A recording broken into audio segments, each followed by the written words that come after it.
Kwa majina naitwa Dr. Luidiko Edward Mhamilawa, ni mkurugenzi mwanzilishi wa taasisi ya Project Inspire ambayo imekuwa inashirikiana na halmashauri ya jiji la Tanga pamoja na wafadhili kama Foundation Botna na Tanga Yetu kuanzisha kituo cha sayansi cha hapa Tanga ambacho Tanga STEM Park, ambacho ndio kituo cha kwanza cha sayansi kwa mfano wake kilichopo kwa Tanzania. Na leo tumekuja kuongea na waandishi wa habari kwa sababu tuna mambo makubwa mawili yanatokea. Tangu tuanze kufanya kazi na mkoa jiji letu la Tanga ni miaka 5 sasa. Hichi kituo chetu kimekuwa kinahudumia vijana hapa na ni miaka 10 ya taasisi ya Project Inspire tangu ianze. Kwa hiyo tutakuwa na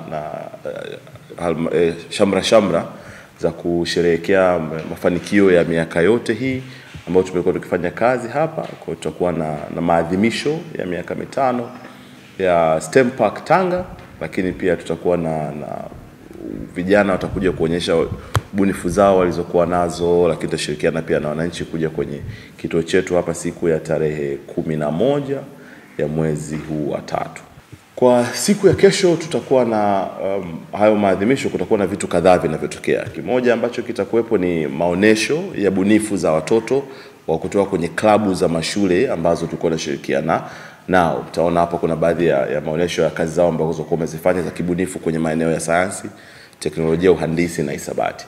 Lakini cha pili tutakuwa na mijadala ya kuangalia vitu gani ambavyo tumekuwa tukivifanya mpaka sasa, umuhimu wa vituo kama hivi kwenye eneo la STEM education, vitu gani ambavyo tunaweza tukaboresha. Kwa tutakuwa na hiyo mijadala ambayo itakuwa inafanyika, lakini pia baada ya hapo kutakuwa na utoaji wa zawadi kwa baadhi ya watu ambao wamekuwa wanashirikiana na sisi kwa ukaribu na wanafunzi ambao watashinda kwenye baadhi ya hizo mashindano. Kwa hiyo na tutakuwa na watu mbalimbali kutoka kwenye sekta mbalimbali za elimu, teknolojia na sayansi hapa. Mkuu wa mkoa wa Tanga amekubali kuwa mgeni rasmi kwenye hii shughuli. Kwa hiyo tunajisikia faraja sana kwamba inapokelewa vizuri sherehe yetu ya maadhimisho kwa hiyo siku ya kesho. Kituo hiki kimekuwa kikichochea na kuibua ari kwa watoto wetu katika ujifunzaji wa masomo ya sayansi, kwa maana ya hiyo STEM ambayo ni science, technology, engineering na mathematics, wakiwa katika umri mdogo kabisa, kwa kuwa kituo hiki kinapokea wale watoto kuanzia madarasa ya chini kabisa mpaka sekondari.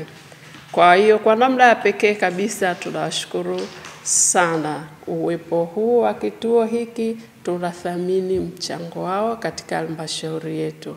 Kundi la vijana, sera ya maendeleo ya vijana ya mwaka 2007 na maboresho yake ya mwaka 2008, ukizunguka katika vipengele vya sayansi na teknolojia imeelezea vizuri kwa mapana yake. Sasa ukijaribu kuangalia katika utekelezaji wa sera hii ya vijana, hichi kipengele na miradi ambayo inatekelezwa na STEM imeenda kuligusa moja kwa moja kundi la vijana, na sisi tuna mifano ya dhahiri kwa namna STEM walivyoweza kuentertain na kuweza kuamsha ari kwa vijana katika kufanya miradi mbalimbali.